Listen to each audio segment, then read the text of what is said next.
What's up, y'all? Hey friends, we're back. We're Black and Curious. I'm Kandron. And I am Dehjai, and the screen looks a little different this week because we're having a conversation about the journey, and that journey could be whatever it is that you are aspiring to get to, and what that looks like, how you get there, and the ability to surrender and or the struggles to surrender. This is actually my coaching logo that you guys can see at the moment. So I'm going to switcheroo some things so we can continue this conversation. Bear with me just a moment, ladies and gents. All right. So, what brought this up while you're getting all of that together? What made you think of this? Honestly, this week for me has been a bit of a doozy in the sense Mm. that, like, I started to kind of like reapply to other places Oof, and ghetto. trying to navigate what that looks like in terms of, well, what is it that you want to do outside of the demographic that we're in? So we're going to pop up this little screen here and just feeling like, yo, like this ain't working. This is not Mm-hmm. working to the magnitude that I needed to work to, but like whatever. And so the irony is that I ended up having a conversation with my coworker slash client that day. When I sent this email topic over to Kendra, and I was having a conversation with my coworker slash client. I ended up coaching her through a belief system that she was having, in the sense Mm-hmm. that she was preparing for a major licensure test, and she was speaking ill over herself in the sense of like not being able to do something, and that she was going to fail because other people had failed, and Mm. that she just felt like she just wasn't going to do well. And so I was just like, okay, where does this belief system come from, right? And Mm-hmm. so she started talking about her experience as a youngster and the things that had left marks on her essentially. And so in our conversation, we had a whiteboard that I had access to that day. So I ended up writing down like time equals emotions. And she was like, well, what do you mean? And I was like, often our emotions will say can equal events, and excuse my chicken scratch.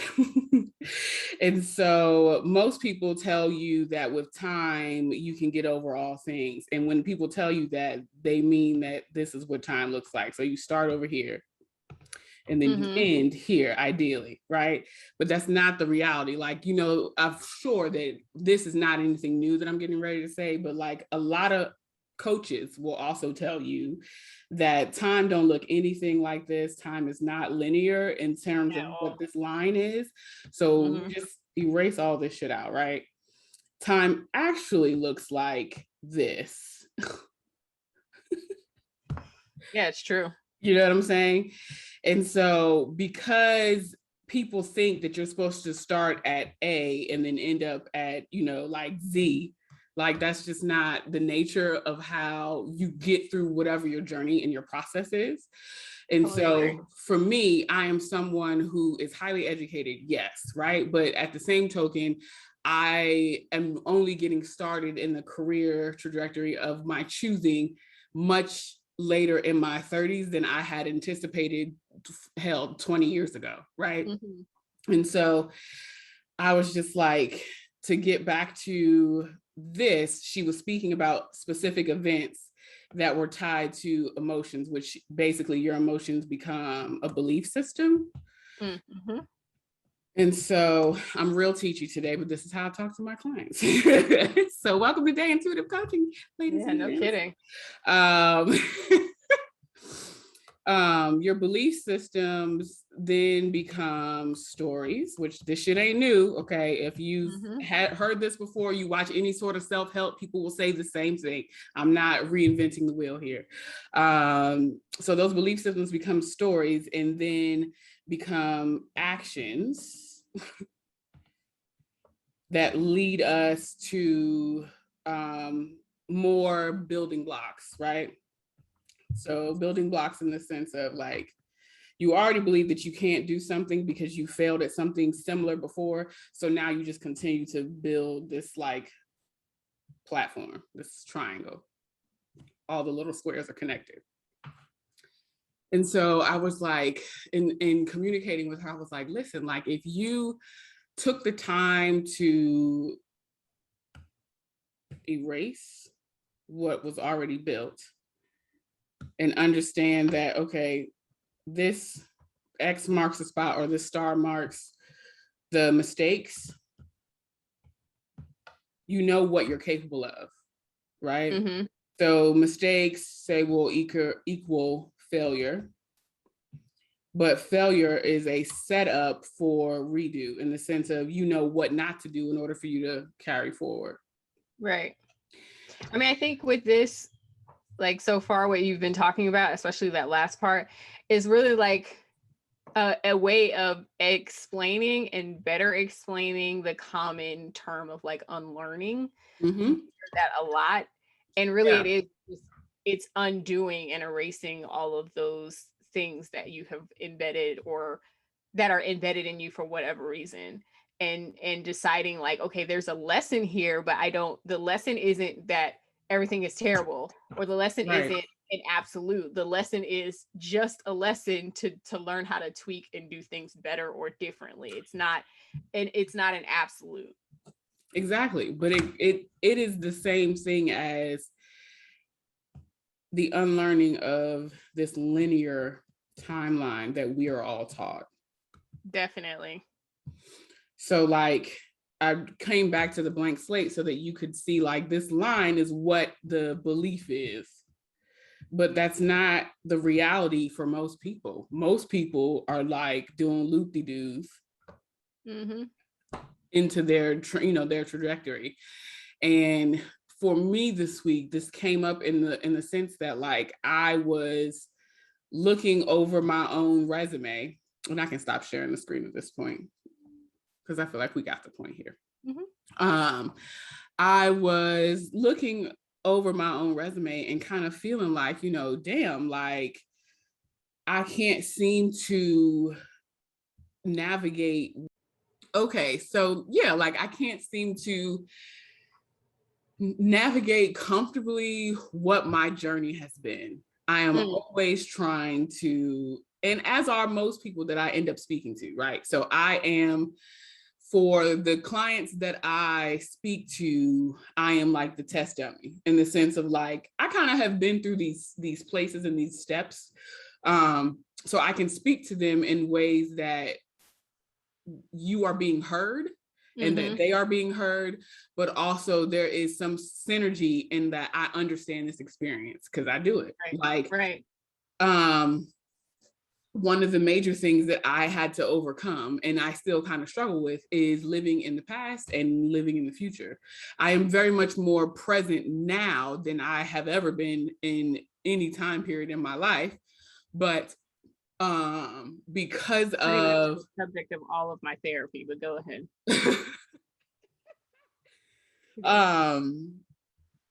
Because of like my desire to be somewhere else now, I'm like, where's the, like, I literally was laying in the bed the other day and I was like, all right, God, I'm in the hallway. I've been walking this hallway for a minute now. What's going on, bruh? And I just, I'm struggling a little bit because I don't feel like I'm so much oscillating between the past and the future as it is that I'm not even oscillating. Now I am standing still in the present of what is. But when I start looking at the windows that are closed along with these doors, I'm like, damn, like, is this the next step? Do I go here? Do I focus on that? Like, where is the door? Yeah. I definitely am having a similar experience in that, like, I'm trying to see what I want to say here. Having a similar experience in that I feel like the both of us have really like tried a lot of things. Yeah. And might venture to say I've done a lot of trying over the years. Yeah. And just seeing like the things that I tried, like maybe if I had held on a little longer or something like that, but seeing that those things are really real and like happening for other people in like a huge way. And then it's like, but like, I tried that, it didn't work for me. And now I'm sitting here completely like not happy, particularly in a job situation. For me, anyways, it's mostly around my job, but it's like, Same. and also like I'm not getting hits on, or I'm not getting hired. I've gotten a few interviews for the next position that I think would be a good fit for me, but I'm not getting hired at those places. So it's like it's a feeling of like stuck, because it's like there isn't a clear, like you said, there's no door, like there's no clear next step or next thing. It's just sort of like, okay, well, what am I supposed to do now? You know? And like full disclosure, for me, I have tried a gazillion things, like from like I've always been kind of like a hustler, so to speak. I've always been like that my whole entire life. Like if you teach me how to do something, I'm gonna figure out how to sell it. So like I learned how to sew and I started making curtains for people, Yeah. or blankets or whatever. Like you teach me how to do something, I'm gonna find a way to make money at it. So I've also done consignment, which I've shared with you guys before, which I really enjoy, but doesn't make me a ton of money, which is what I need to sustain my life. I blogged before like the whole blog. I was blogging before Instagram. I've had like 3 different iterations of blogs before Instagram even came about. We tried to podcast before. I'm missing stuff. I'm missing a ton of stuff. So it's like it's not for lack of trying, and it's not for lack of effort. It just seems like it's not working out. Mm-hmm. And that is a frustrating space to be in. Mm-hmm. As opposed to like if I was sitting on my ass, like I wouldn't have anything to be concerned about. It would be like, well, you ain't do nothing. So, well, I guess it was never gonna work out because you ain't do nothing. Right. It's But it's that's like not people how it who works with us. right. It's not like people who want to win the lottery and never play. I'm like, okay, well, did you play? That's always my first thing when people say like, I want to win the lottery, or I hope I win the lottery one day. I'm like, well, did you play? No, Like, are you playing? it's not that. It's like we're actually trying and working at it and being committed to it, and running into the wall of, okay, didn't work. We can talk about why, but it was not for lack of effort. And so now what? Right. And like to that linear timeline thing, and how, we go from childhood to adolescence to, I'll say, because this is how I broke it down in the conversation that I had, adolescence to, teenagerhood to young adulthood. And then you're kind of instructed at young adulthood, so maybe 18, 19, like figure out what you're going to do if you're going off to college. That's right. And have a plan. And at 18, 19, it's like, bitch, I just want to be out of school. Like, what you talking about? What are you talking about? I done been in school for 12 years. I don't know. Like, I don't know. There's this thing I always say, like, my, 10-year-old me has been running my life in certain ways. I mean, not in the good ways, the bad ways, because it's like I decided that I wanted to be something at 10, and nobody like slowed down to be like, including myself. Well, that's not entirely true, but nobody really slowed down to be like, is that the right fit? I knew it was not the right fit. I just thought it was going to be, honestly, I knew that I was on the wrong path. I just thought it was going to be easier to get out. So. Say more about that. All right. Where am I planning to go here? Okay, so I'm trying to figure out what I want to say and what I want to leave behind. Okay. So I am like my first generation sort of, I mean, for the most part, in my immediate family, I'm first generation to graduate from college. And so I had been saying all these years that I wanted to go to law school. I wanted to be a lawyer because of what I thought a lawyer was, even though I had never really been around lawyers. And I moved away from home got to know myself pretty well, and was like, I don't think this is the right answer for me. Mm-hmm. But because I had said it and I had committed to it in terms of telling family and telling friends and telling people, not all along my life, but for bits of my life where I had really committed to it, I felt an obligation to continue with my education. So I did. And you hear people and they say like, okay, you can do anything with a law degree, and that's just not true. You can't. And I believed that when I went to law school.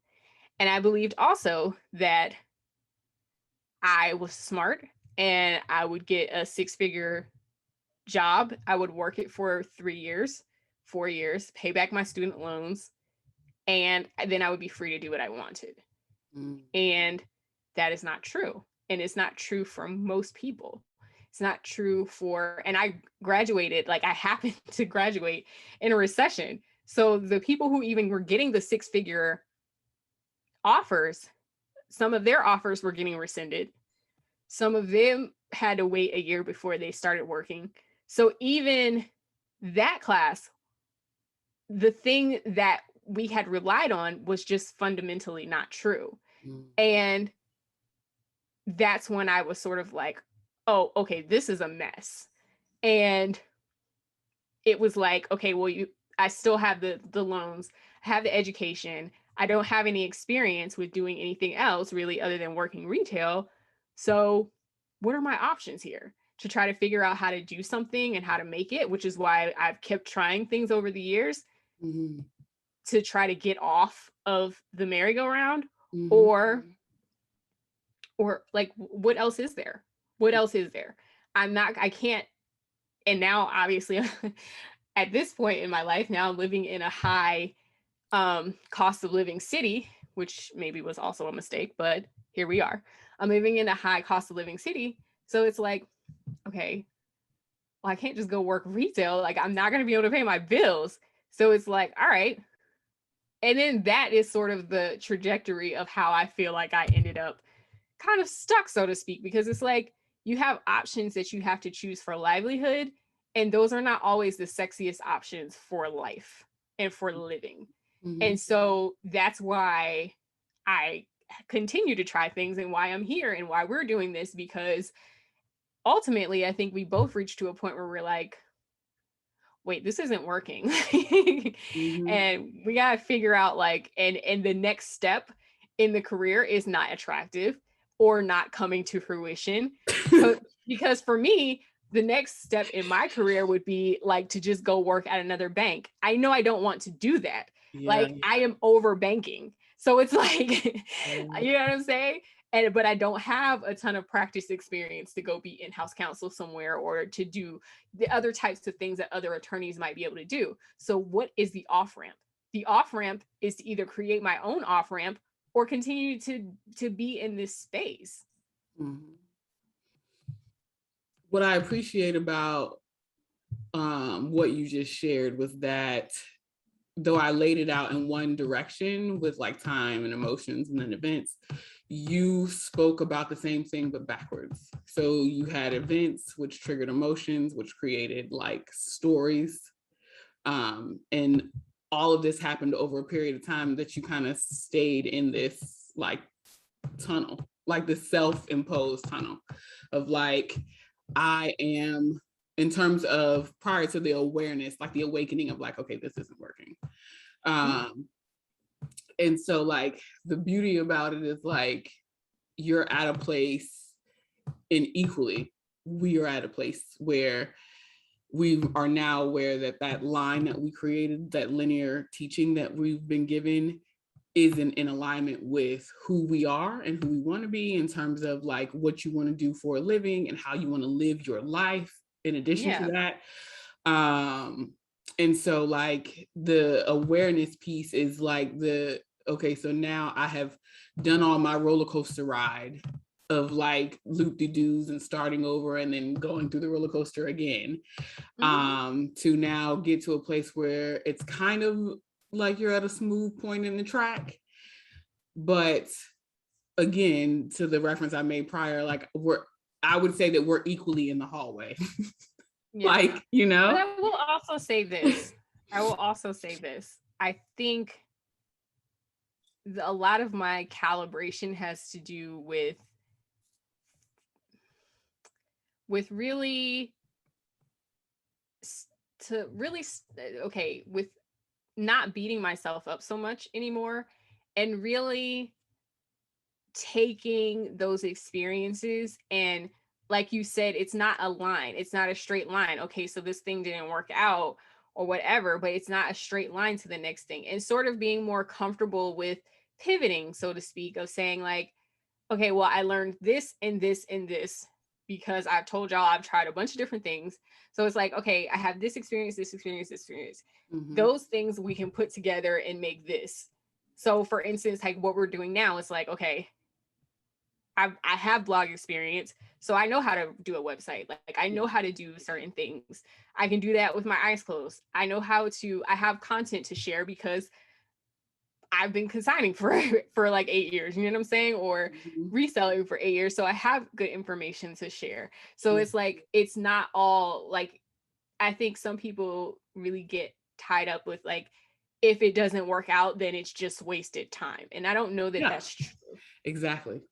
And I would feel like that's like the linear line trajectory. Right. If you don't get to the finish line of that linear line that is taught to you about whatever your journey is, and you're at a stunted point in the line, right? Mm-hmm.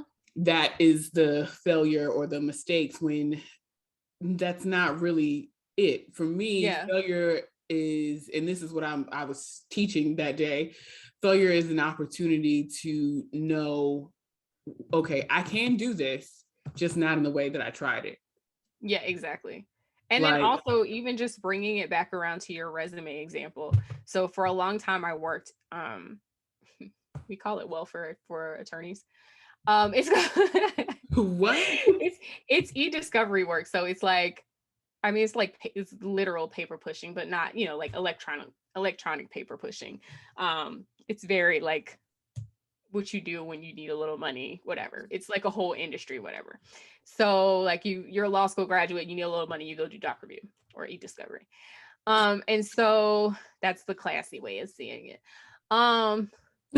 But so I was like, I don't have any skills.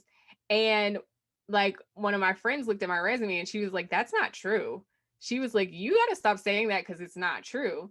And then when I started looking at my resume compared to, because I didn't just do straight e-discovery, like sit down and do this. Like I was on special teams. I did analytical work. I did all types of different work. Mm-hmm. And I, helped do policies and all of that stuff. So like when I sat down with a actual job description of a job that I might want next, which is the job that I'm in now, I did most of those things. I had touched most of those things. I just had to reframe it and reword it so that it was compelling. And so I think sometimes like we're undercutting like our experience and our experience in life experience, but also like the practical things that we know how to do because it hasn't occurred to us that it's something special. Hello, because hell, you pointed that out to me. Like you have a lot of stuff on your resume that you just don't, that you throw away. Right, exactly. In terms of experience that I've had, but I was just like, I mean, that's a thing. Right, exactly. Okay. So like, but yeah, no, I get it. Like so we had a conversation before, we were talking about like the struggles of like being your own entrepreneurial journey and all that kind of stuff. And like, because this is new to me, I'm used to being at some sort of like place of business and collecting a check. And so I find that my ability to surrender to the experience or to the journey itself has been, like I said in an email where we were communicating about this to talk about today, my ability to do so has been poor. Yeah. Because I'm always like, all right, well, what's next? Yeah. And while I'm not necessarily doing the seesaw back and forth between past and future, it's almost like I have one foot out of a door that's not even open yet. So Right. like if I was like, you know, half transparent, like I'm trying to make my whole self transparent. And that is getting in the way of my ability to just be in what is. Yeah. And kind of be okay with that. I think for me, that is what I'm in therapy to get assistance with, or figure out how to navigate in a way that the doors start to all fly open. But like I've never seemed to master that, even with all the experiences that I've had. Yeah. I'm always like, you know, getting drugged by spirit. Because I don't necessarily know how to sit down. I know how to hustle. I know how to, you know, when one situation ends, I might be down and out for like a week or two, but then I'm like back up and at it again. Primary example of that was this year I had the stroke scare, and then I was going to be out of work for a minute. And so I was like, all right, well, I've sat down for about a week and a half. I'm going to open up the books. I'm going to, you know, make more availability since I'm now going to be at home for all this time. And as y'all just saw Kandron's face, she was like, bitch, you have to sit down. I was like, we're absolutely not going to do that. And she was trying to get me to record and stuff. And I was like, I'm not recording with you while you're out on medical leave. God bless. Go rest. Like, just not going to do it. Like, but I get it. And I feel you, like, with me, because similarly, I've always been like a hustler. Like I told y'all earlier, like you teach me how to do something, I'm gonna figure out how to sell it. So like that has been in me since I was a child, like a kid. And I have been moving at that pace my whole entire life. And I'm just coming to realize that like it is a pace I can no longer sustain. So it's like, all right, you want to try to do this thing, like what we're doing now, even. And I'm like, I have to build in breaks. And so this morning, for instance, prime example, I was like, okay, I want to work on this for our stuff. I want to do some photos for some consignment stuff that I just took. Like, I want to do all of these things. And I was like, actually, I should just focus on recording today. That is what I'm doing today. And I'm not doing anything else. And if I feel like it later, maybe after I've had a glass of wine or I'm resting, or like, you know, I tend to like my juices start flowing typically around 11 p.m. So if I'm up at 10:30, 11 o'clock, I will be up at 10:30, 11 o'clock. It's just a matter of whether I'll feel like, you know, being on the computer. But like if at 10:30, 11 o'clock, like I start getting good ideas, and maybe I'll sit down and do some strategy stuff for us. But like, actually, I'm just going to record today. And that is a conscious choice, because I need to be able to have the energy to sustain this and not just go at breakneck speed for 2 weeks and then needing 2 weeks off to rest. Like, what if I just space things out properly? And that is going back to what you were saying earlier. That's an unlearning that I'm having to do, because I've just done it this way forever. Like, even when I was in college, you know, I would be working 3 jobs and I wouldn't even care. Girl, sis had 18 credit hours and had 18 credit 2 hours. jobs. I had 18 credit hours and 3 jobs. Like, what? When the fuck are you sleeping? And I took 18 credit hours every single semester except for my first one. And 2 majors, by the way. My girl.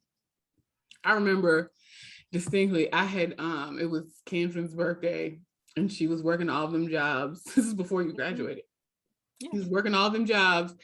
And so I was like, I don't know when she's gonna come home, but I want to make her birthday special. So I like made like a little birthday brownie with like purple icing, because that's a favorite color, and like all this other stuff. And I put that in the kitchen, but I also put like the card thing at the door, because I wanted to like catch you.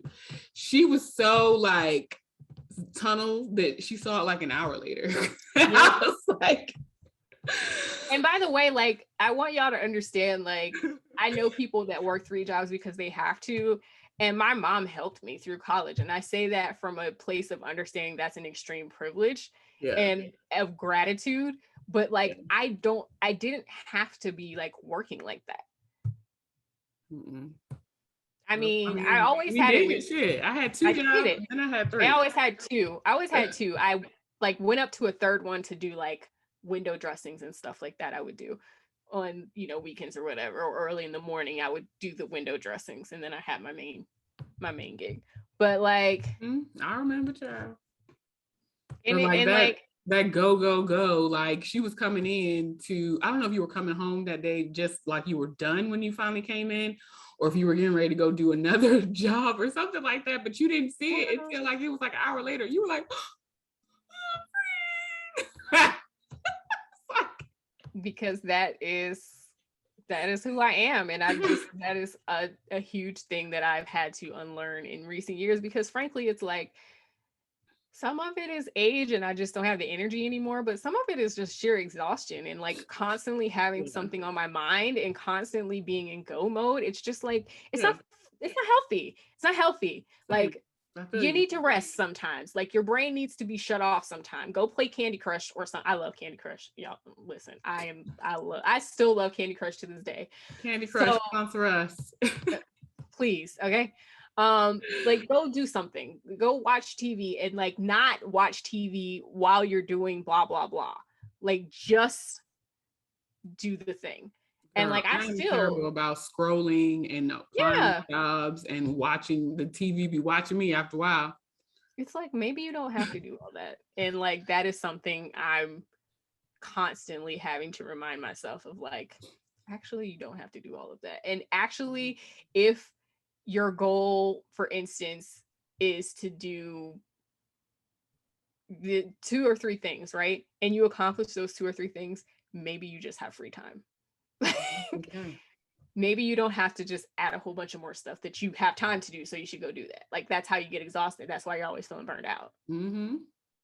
And like this, so to kind of digress to the little visual that I gave y'all earlier, my child like writing on the iPad.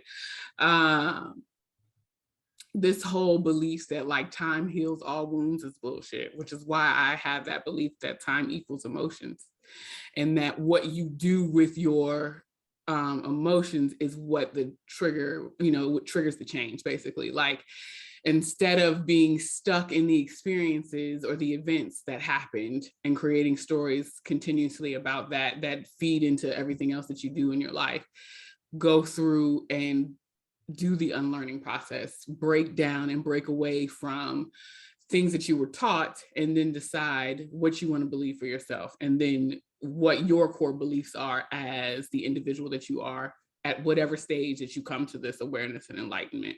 And if this video is that, welcome to the journey. This shit is not easy. It's not fun. But at some point, I hope that it will be easier. But it's just a matter of like, if once you get to the place of, even if you might surpass me in the sense that like, I am just not able to surrender in the way that I think that I should, but that also might be a limiting belief at the same time, because what is it that I am innately surrendering to? If what it is that I need to do is be aware of what was, and then be present in the moment, then I'm doing that now. Yeah. So, and I think some of it for me was just like coming to the realization that, I feel like I'm about to cry. Coming to the realization that I'm never going to stop seeking. So, like, taking the pressure off of myself. Oh my God, I'm really crying. To get everything perfect and everything just so, or work myself into a frenzy or depression or whatever, because like, obviously I would very much like this to be our thing and this to work, but if it doesn't, I'm not going to stop. Right. And like, it is, oh my God, I'm really crying. It's okay like to have emotions, friend. Well, I know that I cry all the time, but I don't want to cry on camera. But just the knowing that, like, come on, cry angles. I know crying. You gotta fold it up, right, friend. But yeah, it's just a knowing in myself that like, I've always dreamt of this very like big grand life, and Same. I'm not going to stop trying until either I have it or I'm dead. So it's like, so I can take the pressure off of myself of like every single thing has to work. And I think that's the surrender for me. Jesus That's Christ. good. That's good. I don't have no makeup, no waterproof mascara. My mascara running, child. All right, friends. So we might have to go ahead and wrap this up so Sister Candy Girl can go ahead and get her It's lashes fine. together. No, it's fine. I don't, I don't care. But yes, I thank you for going through this journey with me today, Kendra, because this is not an easy conversation, and I told you it was going to be heavy. But y'all So see, Dehjai can bring the tears out of you and drag you for filth. So she just basically like did her work on me, had me sharing and shit. So you should book her for a session. We're gonna put her information down below and tell us what you're unlearning in the comments. yes, please share what you're unlearning. Share if you're on the journey where you're in the hallway like I am, or like we are at this point. Yeah. And if any part of this conversation touched you or touches you, share it with someone who you feel would benefit from this. And continue the conversation with us down in the comments. Yes. All right. Bye. Follow us everywhere, Black and Curious. See y'all later.